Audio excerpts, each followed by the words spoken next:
नमस्कार, मैं हूं राजीव रंजन और आप देख रहे हैं जनादेश न्यूज। दुल्हा दुल्हन का जयमाला होने के बाद अगर दोनों की शादी नहीं होती है तो आप समझ सकते हैं कि दुल्हा और दुल्हन पर क्या व्यतीत हो रहा होगा। आज हम आपको एक ऐसी ही सच्ची कहानी बताने जा रहे हैं जिसमें जयमाला के बाद दुल्हा और दुल्हन की शादी नहीं हो सकी और दुल्हा जो है वो बैरंग हाथ बिना शादी के वापस अपना घर लौट गया।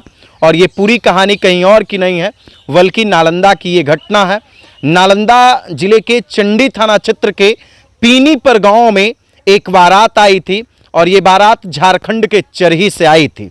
दुल्हा रणविजय चौहान था जिसकी शादी पीनीपर गांव निवासी अरविंद जमादार की पुत्री से होने वाली थी और बेहतर तरीके से पूरे गाजे बाजे के साथ बारात आई थी। धूमधाम से बारात नाचते गाते दुल्हन के घर के पास पहुंची। दुल्हन के घर के पास दुल्हा और दुल्हन का जयमाला हुआ। जयमाला के बाद दुल्हन और दुल्हन के परिवार वालों के द्वारा शादी से इनकार कर दिया गया। अब आप सोच रहे होंगे कि आखिर क्यों शादी से इनकार कर दिया गया। तो दुल्हन और दुल्हन के परिवार वालों ने ये आरोप लगाया कि लड़का पैर से दिव्यांग है और साथ ही साथ जो दुल्हा है वो मंदबुद्धि का है, यानी पैर से दिव्यांगता के साथ साथ वो मंदबुद्धि का है, इसलिए दुल्हन ने शादी से इनकार कर दिया। फिर क्या था आप समझ सकते हैं। जब अगर शादी से इनकार कर दिया जाएगा तो निश्चित तौर पर हंगामा शुरू हो जाएगा और हुआ भी कुछ ऐसा ही। हंगामा शुरू हो गया, बवाल शुरू हो गया। जैसे ही हंगामा की सूचना चंडी थाना को मिली, चंडी थाना घटनास्थल पर पहुंची और दुल्हन पक्ष के लोग जो थे वो शादी में खर्च हुए रुपया मांगने पर अड़े हुए थे। उनका कहना था कि हमारी शादी में जो पैसा खर्च हुआ है वो दुल्हा पक्ष के लोग वहन करेंगे, वो खर्चा उनको देना पड़ेगा। और इसी बात को लेकर दोनों के बीच तू मैं हो रहा था। दोनों के बीच काफ़ी देर तक इसी तरह से बहस चलता रहा, लेकिन चंडी थाना की पुलिस दोनों को समझाने बुझाने के लिए थाना लाई।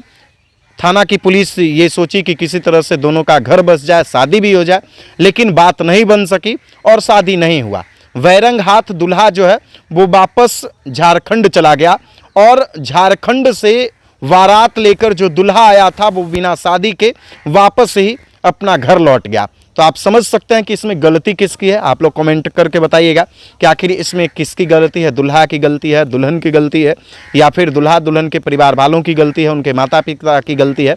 और आप समझ ही सकते हैं कि इस परिस्थिति में दुल्हन पर क्या बीत रहा होगा और दुल्हा पर तो क्या बीत रहा होगा। ये तो सबसे ज़्यादा सोचने वाली बात है। जो दुल्हा ये सोच रहा होगा कि हम कल अपनी अर्धांगिनी को साथ लाएंगे, 7 जन्मों तक साथ निभाने वाली पत्नी को साथ लाएंगे, वही दुल्हन अचानक जयमाला के बाद उसे धोखा दे देती है और धोखा देने के बाद बिना शादी के ही दुल्हा को वापस लौटना पड़ता है।